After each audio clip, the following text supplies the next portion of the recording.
this is an iHeart podcast. Guaranteed human. With no fees or minimums on checking accounts, it's no wonder the Capital One bank guy is so passionate about banking with Capital One. If he were here, he wouldn't just tell you about no fees or minimums. He'd also talk about how most Capital One cafes are open 7 days a week to assist with your banking needs. Yep, even on weekends. It's pretty much all he talks about, in a good way. What's in your wallet? Terms apply. See CapitalOne.com/bank. Capital One, N.A., member FDIC. If you're feeling exhausted, puffy, anxious, foggy, gaining weight, or just not like yourself, you're not imagining it. Women in their 30s, 40s, and 50s are experiencing massive hormonal shifts, and no one is explaining what's actually happening. I'm Katie Whalen, co-founder of Joy. I built Joy because I lived this. The fatigue, the mood swings, the weight changes, the confusion. Your symptoms are biological, not personal. And AI-generated lab reports won't fix them. Every Joy lab includes a visit with a licensed clinician who specializes in women's hormones and connects every biomarker to how you feel. Energy, metabolism, mood, sleep, skin, weight, everything. Then, we personalize real solutions: hormone therapy, peptide therapy, supplements, and lifestyle protocols. Get started at joyandblokes.com today. This month, new customers get 50% off labs, and you can add our estrogen face cream for just $1 with clinician approval. Use promo code PODCAST at joyandblokes.com. Welcome to Stuff You Should Know from HowStuffWorks.com.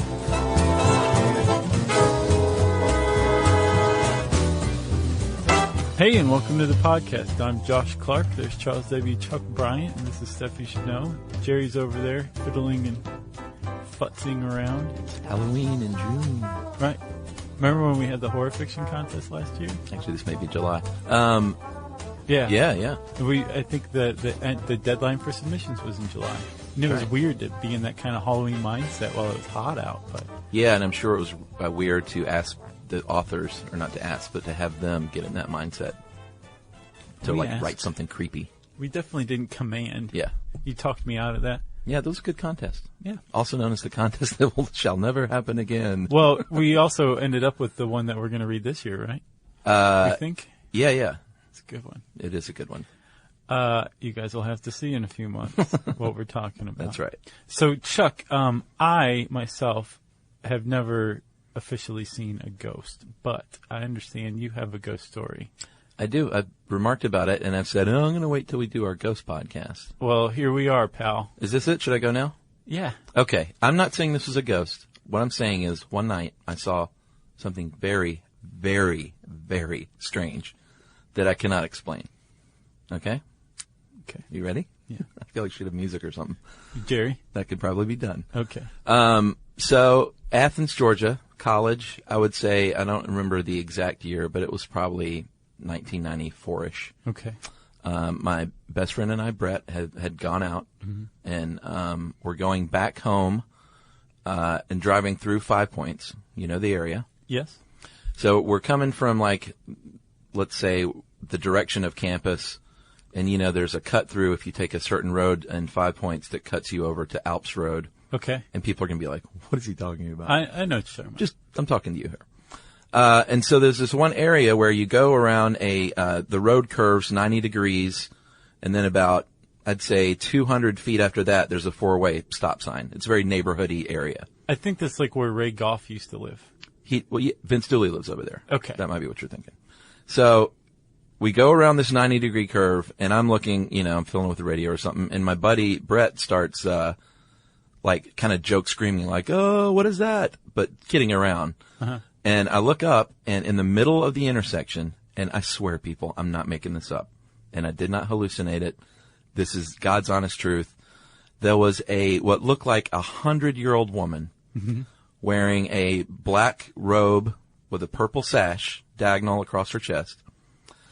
And she was standing in the middle of the intersection holding a Bible like this, kind of placed on her fingertips as you would hold like a waiter would hold a platter. Okay. About chest level, and she was sort of looking in the other direction.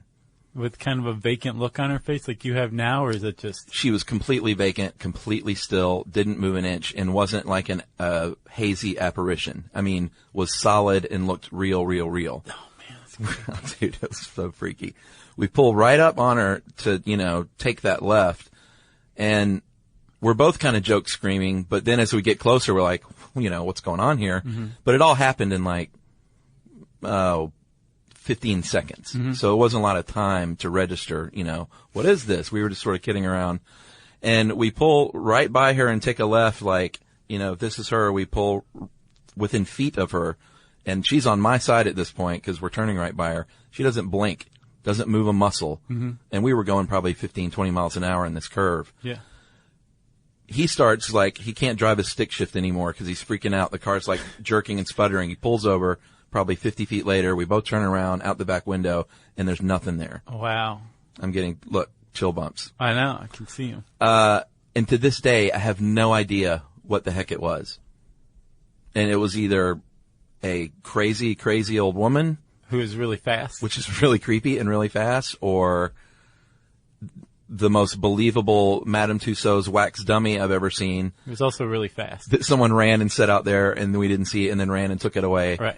I'm not offering any explanation. I'm not saying it was a ghost, but I have no explanation for what it could have been. And it was the creepiest, weirdest thing I've ever seen. And we both described it to each other immediately, what did you see? What did you see? Right. It had gold leafing. I mean, I can't say it was a Bible because I didn't see the cover, but it, had that gold leafing around it. Looked like a Bible. So you both saw the same thing. The exact same thing. Yeah. Purple sash, black robe, silver hair. That is one of the pernicious qualities of a ghost sighting, is that frequently people will see the same thing. Two different people will see the same thing. Yeah.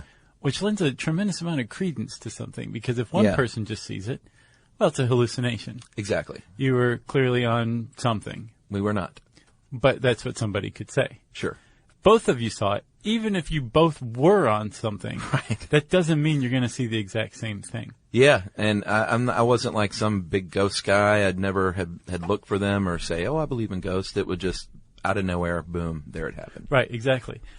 You can also go a little further if you're a skeptic and say, Chuck and Brett just kind of were playing off one another's description, and they unconsciously came to an agreement of this. You guys compiled this story and you saw the same thing. Yeah, impossible. Who knows? That, however you approach that, probably depends on whether you're part of the 45% or the 48% of Americans who don't believe in ghosts or who do believe in ghosts, according to a 2009 CBS News poll. I had never given it much thought, but after that, I was definitely like, well, if that was a ghost, then I just saw one. Yeah. And I researched a little bit, but this was long ago, before the internet was born. Yeah.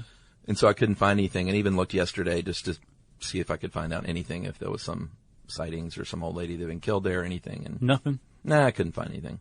So that was just your own personal ghost? Maybe. Or just some creepy old woman who was still and not blinking as a car barreled towards her. Right. Yeah. Either way, that is very unsettling. Either way. And that's a pretty good ghost story, dude. It was a good one. It was not a mask. I can say that for sure. We pulled up within feet of her. Mm-hmm. I looked in her face. And she didn't move a muscle. Didn't move a muscle. Man, that's scary. It was the scariest thing that's ever happened to me. And we've told that story many, many times over the years, and everyone's always like, really? And I always say, I swear, why would I make this up? Yeah. So, that's my ghost story. That's a good ghost story. You can reach us on Facebook. Right. Is that it? Yeah. It's time for message break. All right. Wait, Jerry. It's not really time for message break. Boy, she left pretty quick. So we're talking ghosts. Yeah. And like I said, 48% of Americans believe in ghosts. 45% don't. Yeah, and I think a lot of people, especially after reading this, there's the whole, I really miss my deceased relative, and I go to seances, and I think those things, the mind can play tricks on you. But in my case, it was just those are the ones where I'm like, what is going on here? Right. Well, it's pretty much impossible to disprove something or to prove something doesn't exist. Right. Which is one reason why belief in ghosts continues on. Yeah. But there's also a lot of factors in ghosts that accumulated create this body of, ghost belief. Yeah. What are ghosts, ghostly sightings, hauntings, apparitions, all that stuff. Sure.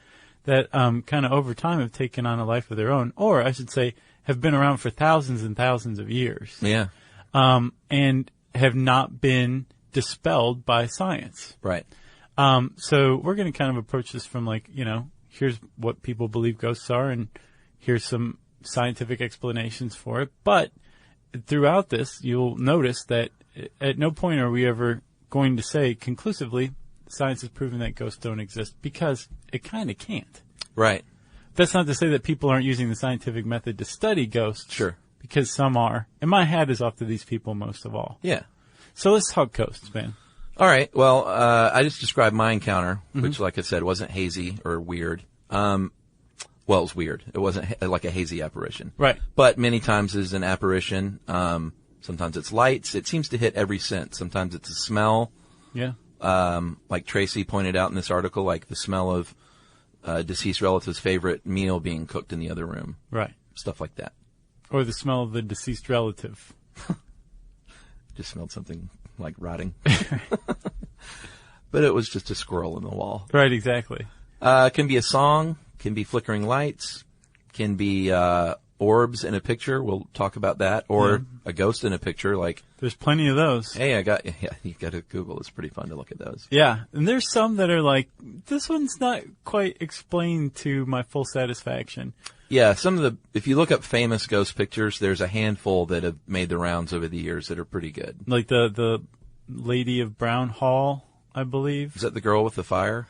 No, that's a good one, That's too. a real good one. There's a woman descending a staircase, like a ghostly vaporous woman. Very famous. The Freddie Jackson, the World War II, World War I pilot, died, who was killed, or mechanic, I'm sorry. He was killed, and then he showed up in a group photo 2 days later. Yeah. That one was explained as a double exposure, which, I mean, just the coincidence behind it is in and of itself staggering. Yeah. If that is the explanation for it. Of course, it also could be a hoax, but it's a pretty good one. Freddie Jackson is my favorite one. I think my favorite is the Old West. Did you see that one? It's like Boot Hill or something. Mm-mm. It was in 1996, I think, and this guy dressed up like a cowboy and, had his picture made but with his friend. And then in the background, you see this guy. Oh, yeah, I did see like kind of peeking up, maybe behind a tombstone. Yeah. Just in the brush. Yeah, and supposedly these things are verified by photo experts and stuff as having been untouched. Yeah. So... Yeah, because Photoshop is making it way easier to screw with photography. Yeah. But it's also fairly easy to detect, too. If you really dig into the individual pixels, you can say, well, this is obviously retouched. Yeah, and especially these old photos, when they're examining negatives, it's not, those weren't Photoshopped. Right. I mean, it could be light playing tricks, but when you see a girl standing by the rail, with a fire behind her. That one was explained as the girl in the fire. Yeah. That one was explained as just a sheer chance mixture of smoke and light, and then our programming, like us being hardwired to pick faces out of anything. I don't know, man. It looked pretty much like a girl to me. It definitely does, doesn't it? Yeah. And then, of course, there's the funny things like the 3 Men and a Baby Ghost, which was a cutout of Ted Danson. Yeah. Or the Wizard of Oz, like hanging Munchkin, which was like a bird, apparently. Although I have to say, since you bring it up, one of the greatest I love short horror fiction. Of course. One of the greatest ones I've ever read was called The Hanging Man of Oz. Yeah. It's like, it's only just a few years old, but it's a good little short story. Really? Yeah, I recommend that one. Yeah, Yeah. This guy who gets kind of caught up in looking for it. It's good. Yeah. Good horror fiction. This doesn't have to do with ghosts, but supposedly there's a murder captured on Google Earth. Have you seen that making the rounds? No. It's a aerial shot, obviously, of a dock somewhere in Europe, I think, by the water, and it looks like a guy's dragging a dead body in a big pool of blood toward the water. But I think they've debunked that. It was a dog who had shaken off and gotten the ground wet, and people verified later, that was me and my dog. And yeah, stop asking questions. Yeah. It was my dog. Someone posted it on our Facebook wall. But I mean, you bring up that's a really good. You see what you want. Exactly. Yeah. But again, we say you can't really prove that ghosts don't exist, so people are prove it. Right. It doesn't prove anything. Right. If you can prove that a photograph has been faked, then you've proven it's been faked. But you can't just look at it and be like, oh, I'm sure it's a fake. Right. That doesn't muster. Yeah. So we covered photos. Yeah. They show up in photos. Well, why are they here? I mean, there's a lot of explanations, like they're delivering bad news or good news. Right. Yeah, there's a lot of ghost stories where the dead have suddenly appeared to a relative on the other side of the planet. Yeah. At the moment they died, like the relative wakes up the next day to find out that the person died at 12:59 a.m. when they just saw them sitting in their room at that same time. Yeah. So sometimes they're coming to say, hey, love you, see you in 15 years. Right. Or they're coming to say, you're about to die. Right. That's the worst long-standing legend, yeah.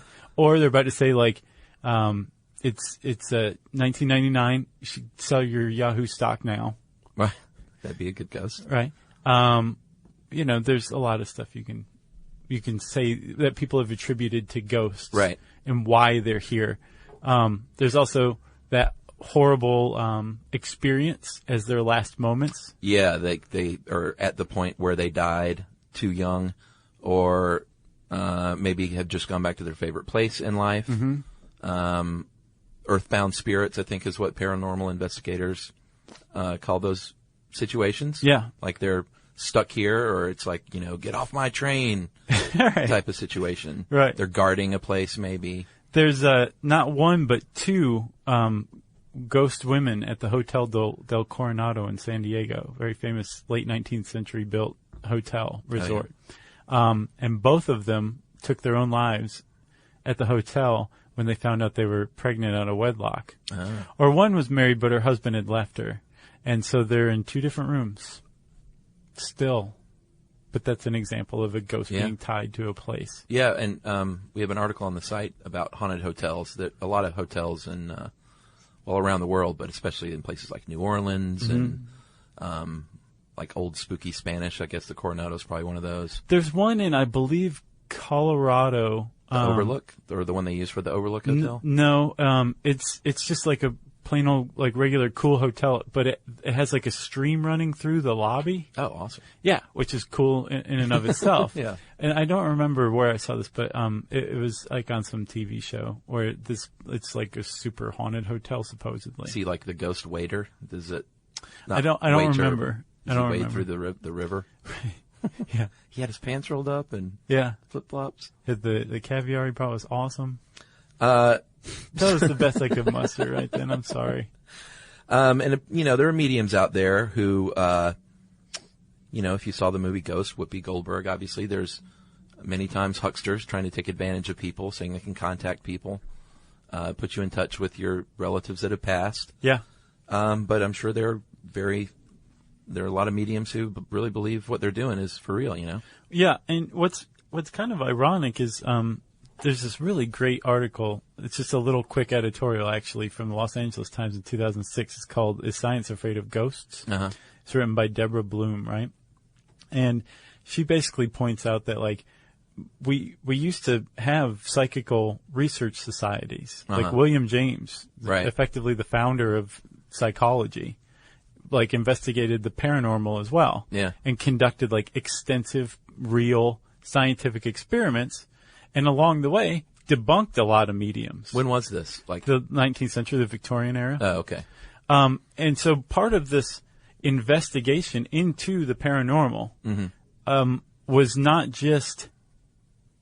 It wasn't just to prove that ghosts existed. It was just to understand the paranormal on its own terms, and along the way say, this person is a fraud. This person is a huckster. Right. This ectoplasm is cheesecloth that they had, like, stuffed in their cheek. You know? Right. And that was part of it. And over time, I think science has just kind of thrown out the whole thing, the baby with the bathwater. Yeah.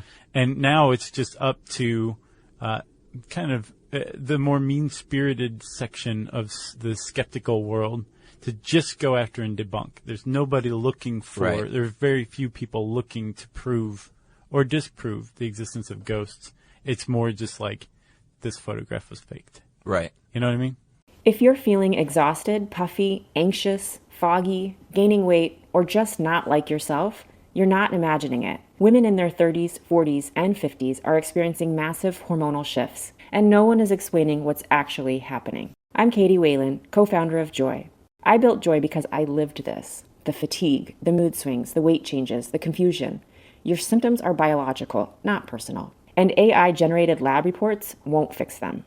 Every Joy lab includes a visit with a licensed clinician who specializes in women's hormones and connects every biomarker to how you feel. Energy, metabolism, mood, sleep, skin, weight, everything. Then, we personalize real solutions: hormone therapy, peptide therapy, supplements, and lifestyle protocols. Get started at joyandblokes.com today. This month, new customers get 50% off labs, and you can add our estrogen face cream for just $1 with clinician approval. Use promo code PODCAST at joyandblokes.com. Hi, Kyle. Could you draw up a quick document with the basic business plan, just one page, as a Google Doc, and send me the link? Thanks. Hey, just finished drawing up that quick one-page business plan for you. Here's the link. But there was no link. There was no business plan. It's not his fault. I hadn't programmed Kyle to be able to do that yet. My name is Evan Ratliff. I decided to create Kyle, my AI co-founder, after hearing a lot of stuff like this from OpenAI CEO Sam Altman. There's this betting pool for the first year that there's a one-person billion-dollar company, which would have been like unimaginable without AI, and now will happen. I got to thinking, could I be that one person? I'd made AI agents before for my award-winning podcast, Shell Game. This season on Shell Game, I'm trying to build a real company with a real product run by fake people. Oh, hey, Evan. Good to have you join us. I found some really interesting data on adoption rates for AI agents in small to medium businesses. Listen to Shell Game on the iHeartRadio app or wherever you get your podcasts. Yeah, and on photographs, I guess we should talk about orbs. Very famously, orbs show up in pictures, and some people, say that is a very specific part of the journey of the ghost is when they are an orb. I have an orb picture, which I will post on Facebook. Right. Emily believes it is her grandfather. Yeah. He had just passed away, and the photograph, he was the biggest dog lover I've ever known, and we had just finished our fencing in our backyard and our house that we bought. So it had been like 6 or 8 months that our dogs couldn't go back there. Mm-hmm. So we finally let them back there, and I had a camera. I was like, I got to take pictures of this. And they start playing around like crazy. Mm-hmm. And in one of the pictures, there's an orb, boom, right there above the dogs playing. And Emily was like, that's Charlie. That's my grandfather. That's awesome. He's coming to visit. So I didn't debunk that, but supposedly skeptics will say that it could be a camera flash reflecting off of dust particles. Right. I use no flash. Oh. Water spots on the camera lens, bone dry. Okay. Defects in digital camera sensors. I guess it could be that, although it was a new camera and it's never done that since. Right. Or printing errors. It was not printed or developed. Wow. So who knows? I'm just saying I've got a great orb photo that I'll post of my dogs playing. You raise a really good question though. Like, I mean, what's the value of debunking that? I don't know. Photo. It made Emily feel nice. Yeah. It still does. So why, I mean, what is the value? I mean, I guess we'll cover it later. Yeah. But there's just, that question keeps coming up to me throughout the research in this. Yeah, it's like it's not hurting anybody. Right. So Chuck, I guess a really good question if we're going to talk about how ghosts work is what would ghosts be made of? Like we said, the Victorians believed that they were made of ectoplasm. Mm-hmm. Today, if you talk to someone who believes in ghosts and like researches ghosts and like that's part of their world, right? The prevailing idea is that they're made of energy of somehow. Okay. I can't remember which law of thermodynamics state that energy cannot be created nor destroyed. Right. Just transfers states. Yeah.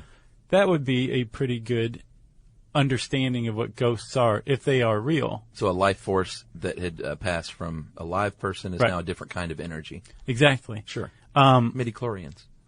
What is that? This is the Star Wars.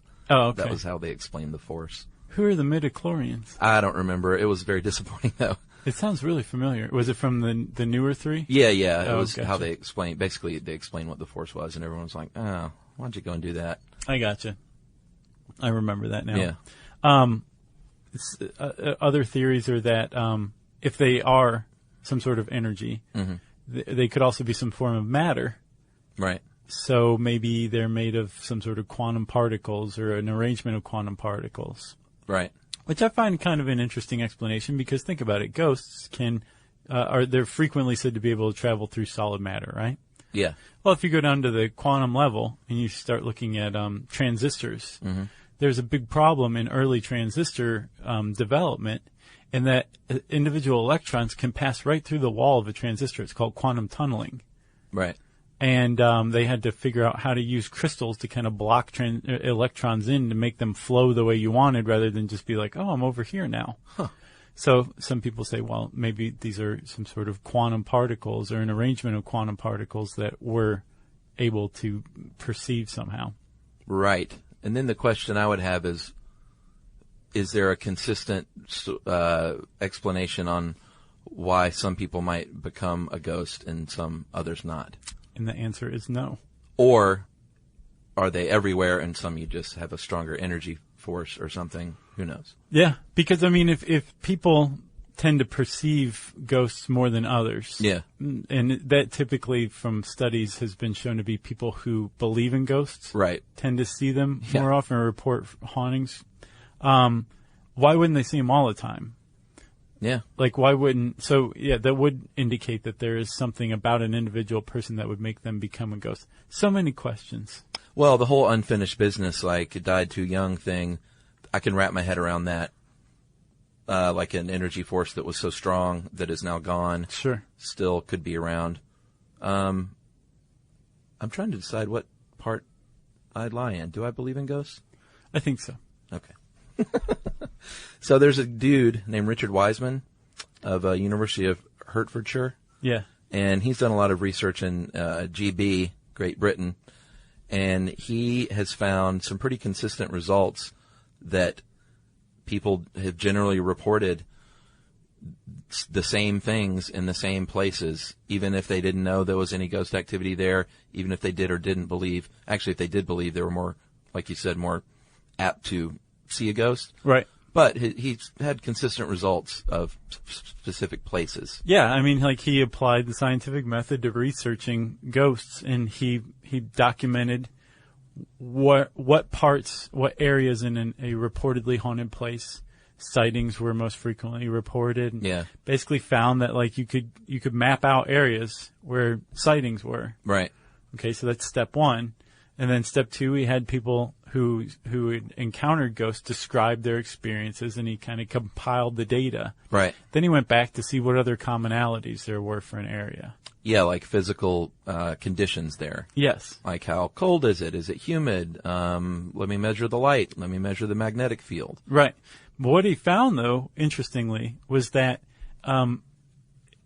there were specific areas where people who had no understanding of the history of the place they were seeing, or had heard that the area was haunted, had reported seeing something. So there was something to a specific area being, quote, haunted. Right.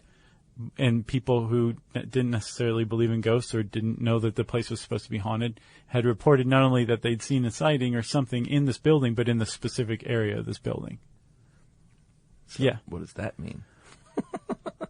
It's a consistent study. Right. So, and Wiseman is a part of this kind of long but very sparsely populated tradition of like paranormal researchers, like legitimate ones. Yeah, I could get into that. Man, when I was a kid, I used to want to go to Duke and study paranormal or parapsychology there. Oh, really? Yeah, they had a parapsychology department. Oh, that's awesome. It was led by a guy named Joseph Rhine, who is another like legitimate parapsychological researcher. You could have gotten a TV show on Science Channel. Yeah, totally. UCLA used to have one from, I think, 69 to 78. Is Duke still around? Or no, they shut it down in, I think, the mid-'80s, but it was around from like the 50s or 60s up to the 80s. And it was well-respected. William James was another researcher. As of the 90s, James Huron and Rennie Lange are still doing research and writing books. Harry Price was a very famous one. Yeah, I think I've heard of him. Yeah, he was famous for investigating Borley Rectory, which was supposed to be like the most haunted place in England. Oh, really? And then now, if you want to get a degree in parapsychology, you can go to the American University, or you can go to University of Edinburgh. Those are the two places, as far as I know, in the Western world where you can get a parapsychology degree. I could see that. Great Britain has a lot of ghostly activity and paranormal investigators, and they're into it over there. And Edinburgh is supposed to be the most haunted city in all of Europe. Oh, really? Yeah. A bunch of dissatisfied Scotsmen roaming the bog? Right. Yeah. Right. So we've kind of laid it out, right? Yeah, I feel like we've laid it out. Like we've got the... We all understand what ghosts are. I don't think we really said anything that people are like, oh. Yeah, sure. I didn't realize that's what a ghost is. Right. What I found interesting is that there's some really good explanations for ghostly activity. Yeah, sometimes Tracy points out, I mean, there's so many explanations. There's such a wide range from this person just hallucinated something. Right, and I want to say with that specifically, we're starting to understand that hallucinations are way more common than anybody has admitted for a very long time because we are afraid of being put away or labeled as crazy. But people hallucinate more than we generally understand they do. And specifically, grief is supposed to be able to trigger hallucinations pretty readily, which would explain visitation by dead relatives shortly after they die. Totally. Yeah. We've talked about sleep paralysis before. That's an explanation that you hear a lot about someone laying in bed, they can't move, and they are hallucinating spirits and things. Right, they think they're awake, but they're not. Right. Yeah, and you're incapable of moving. Yeah. There's also the hypnagogic trance, which comes at the onset of sleep, and is a sort of trance that supposedly you can hallucinate in. Yeah, I've had that happen before. Like, am I awake? Am I asleep? Did I just hear something? Oh, yeah? Yeah, sure. And then sometimes it's just, the window shut itself because it was loose and the wind blew it, or the door shut because there was a draft, or it's cold in here because, there's a draft. A lot of times there's just literally an explanation, right? A physical explanation for what happened. So, you hit upon one of the hallmarks of haunting activity is a change in temperature, an unexplained change in temperature in a haunted room. Yeah. When a ghost is present. And like you said, it's often like a chimney or a drafty window or something like that. Yeah. But people who investigate this kind of thing also often explain that phenomenon by a lack of humidity. Right. Lower humidity can make a room feel colder. Right. And what about an area of a room, though? I don't know. I mean, I don't, like that's a really good question, dude. How can an area of a room be, number one, colder if there isn't a draft? If it's not a draft, it's just like a static area in a room that's cold. Yeah. If there's just a decrease in humidity, what causes the decrease in humidity that makes it feel colder? Right. And they have found that areas that are supposedly haunted, well, I should say Richard Wiseman found in one place that was supposedly haunted, it tended to be less humid than other areas. So that would explain the cold chill. But how is one area, just a part of a room, less humid than another? Yeah, and I'm curious about what kind of temperature drop people have seen, like how drastic it's been. I couldn't find any, reputable information on that. Like in the movies, you walk into the corner and you can see your breath all of a sudden. Right. And you're freezing. Yeah, like the Sixth Sense, right? Yeah. Yeah, that poor kid. But also, I wonder then if it's not even necessarily a real change in temperature, although supposedly ghost hunters can measure changes in temperature in a room, and that means the ghost is present, or if it's just the sensation of a chill running through your body, and it's not actually thermal, it's psychological. Yeah, it's your central nervous system. Yeah, I just got chill bumps earlier, You did. What about the electrical fields? That's a very common thing is for a paranormal investigator to measure magnetic field and electrical fields in an area. They will say that this is kind of proof that there's some sort of presence there because the Ghostbusters e-meter is going crazy. Right, exactly. What do they call that? I can't believe I can't remember that. I can't remember it either. The one that Egon held up to... Yeah, I don't remember what it's called. We're going to get in trouble for that. Yeah, sorry, guys. But sometimes these fields can cause wacky things happening with the brain, can cause hallucinations, can cause dizziness or other neurological symptoms. And they're saying that might play into it, the fact that you think you have seen a ghost. Right. They're saying, investigators are saying, yeah, there actually is something different here with the area's electrical field. Right. Electromagnetic field. There's something going on here. But it's possible that that's what's making you think there's a ghost here rather than there's a ghost here and it's affecting the field. Yeah, it's hitting your angular gyrus. Right. That's a part of the brain that evidently, if it's stimulated, you can get the sense that someone's behind you mimicking your movements. Yeah. Which is pretty creepy. I mean, we're all familiar with the transcranial magnetic stimulation. Yeah. The thinking cap. Uh-huh. That was a cool episode. And when you apply a magnetic pulse to different parts of the brain, different things happen. And one of them is definitely hallucinations. And then another example of the magnetic field messing with us, I guess, is that a lot of haunting activity is reported at night, supposedly. Right. And that's when it's scary. Right, exactly. That's number one. Yeah.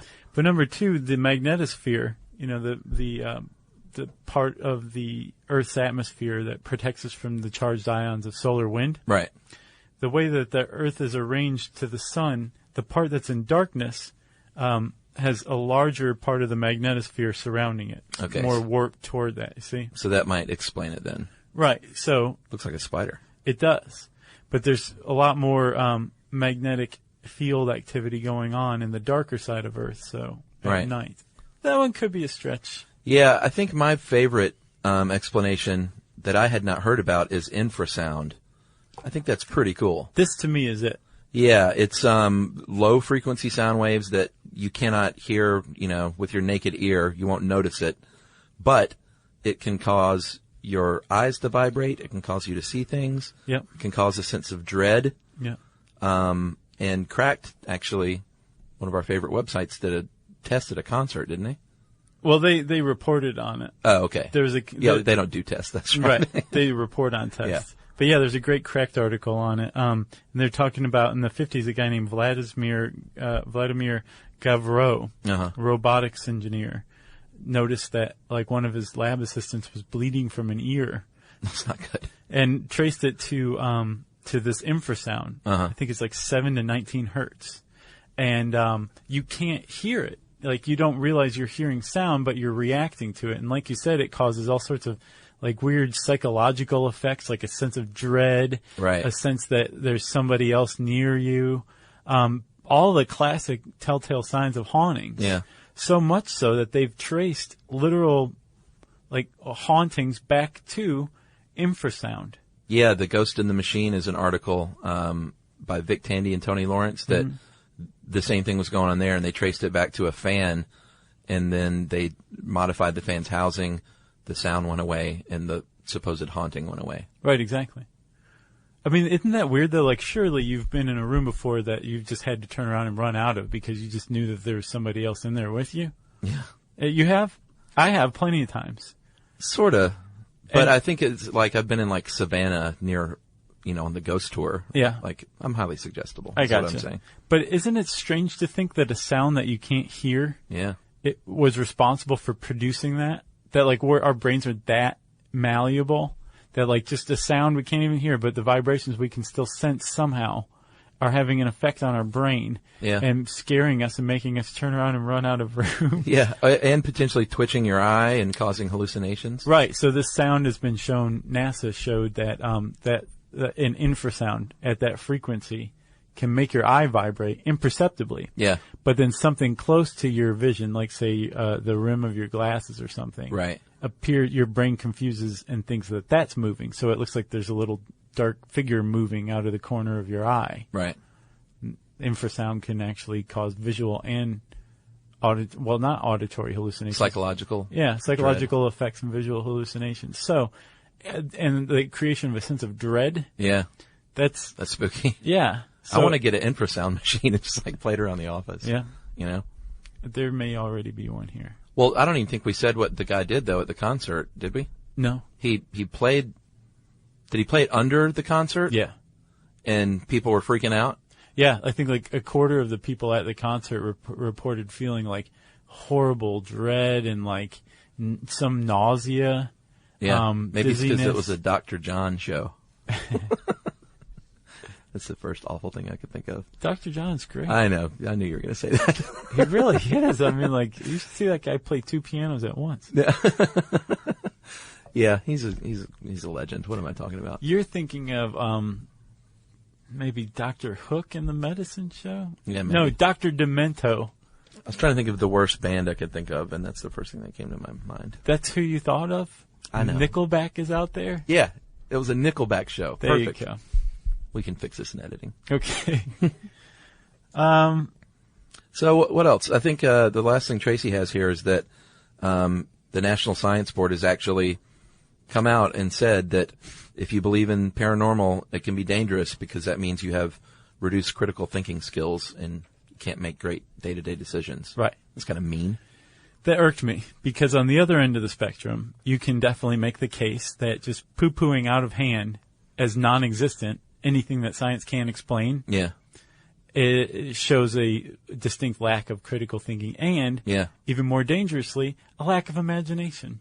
And that irks me to no end. Yeah, I enjoyed that you sent me the skeptoid Brian Dunning, is that his name? Uh-huh. His article, and I kind of appreciated his approach with this. Maybe that means there's other cool ways to explain these things. Right. Like, don't poo-poo it. Maybe open your mind to other interesting phenomena that can be explained. Well, he was saying, don't just assume that if you just stop at it was a ghost. Yeah. Or it wasn't. Right. Then you're pursuing, you're not pursuing any longer one way or another. Yeah, yeah. And you're kind of shutting down these avenues that could be really interesting and eye-opening. I appreciated that. I appreciated his approach too, because he's a huge skeptic, but he didn't take like a James Randi-esque glee or delight in destroying the illusions of idiots, you know? Yeah, and I think that's his deal, period, is people, I think he gets accused of that oftentimes as, a fun killer. And he's like, that's not what I'm trying to do here. Yeah. I'm trying to apply research and real science to things. I think he likes killing fun a little, though. Yeah, maybe a little bit. So that's ghosts. Yeah. Done. Yeah. For now. Ooh. If you want to learn more about ghosts and read a ghost story, first-hand account of a ghost story from Tracy Wilson, you can type ghosts into the search bar at howstuffworks.com.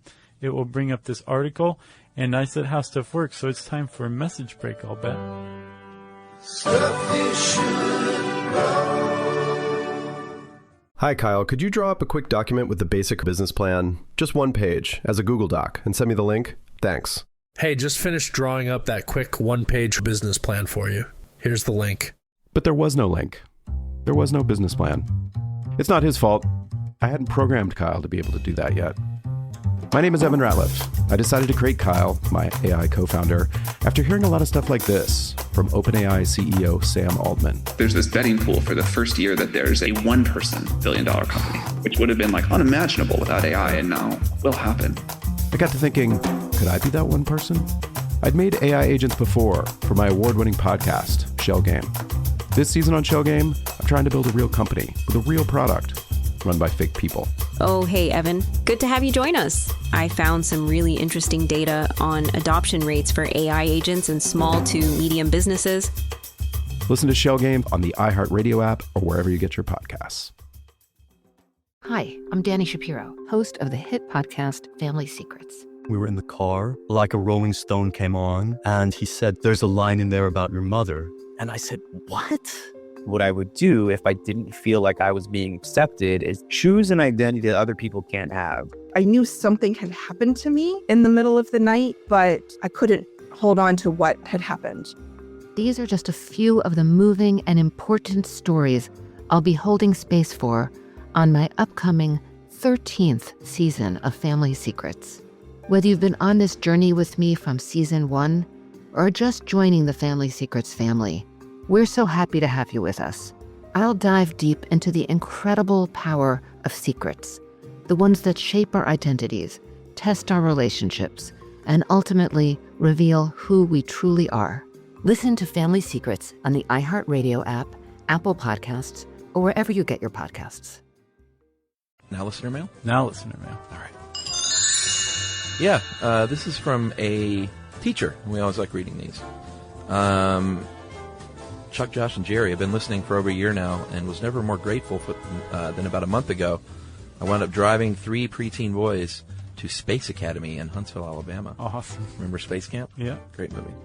Not really. I never saw the movie. I just remember. You didn't see Space Camp? No. Oh, man, that was right in the wheelhouse. Yeah, it's still... No? No. All right. You see, I'm a middle school teacher in Morgantown, North Carolina. Recently relocated from Decatur, Georgia, where I worked at the brick store in Squash Blossom, Jerry's old haunt. Okay. Every 2 years, our 6th and 7th grade students go on a trip to the Science Academy, and we're a tiny school, just 24 kids in the entire middle school. Wow. Teachers frequently end up driving on field trips themselves. It's about a 7-hour drive, and on the journey, we were plagued with traffic, rain, and car sickness. At about hour 4, when tensions were high, I was white-knuckled and began questioning my career choice, and I said, screw it, I'm going to put on your podcast about ninjas.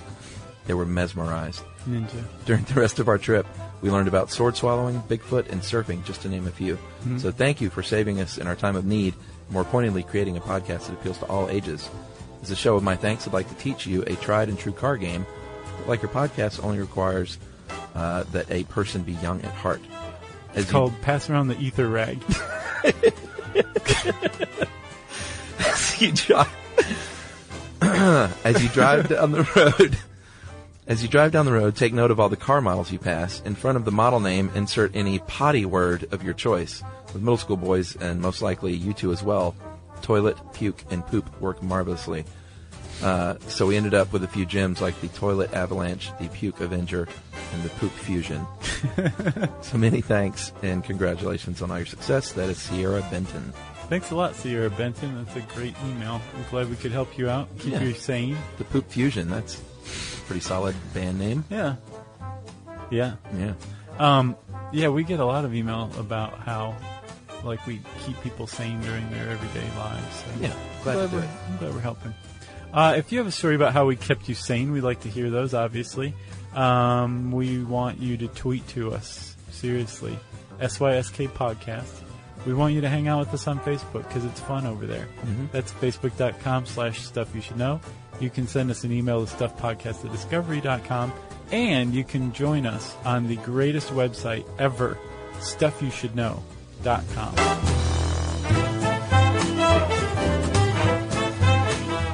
For more on this and thousands of other topics, visit howstuffworks.com.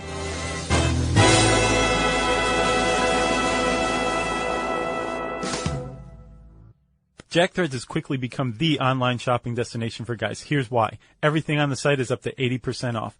As a listener of Stuff You Should Know, you can skip the membership waitlist and get instant access at jackthreads.com/KNOW stuff. That's jackthreads.com/no stuff.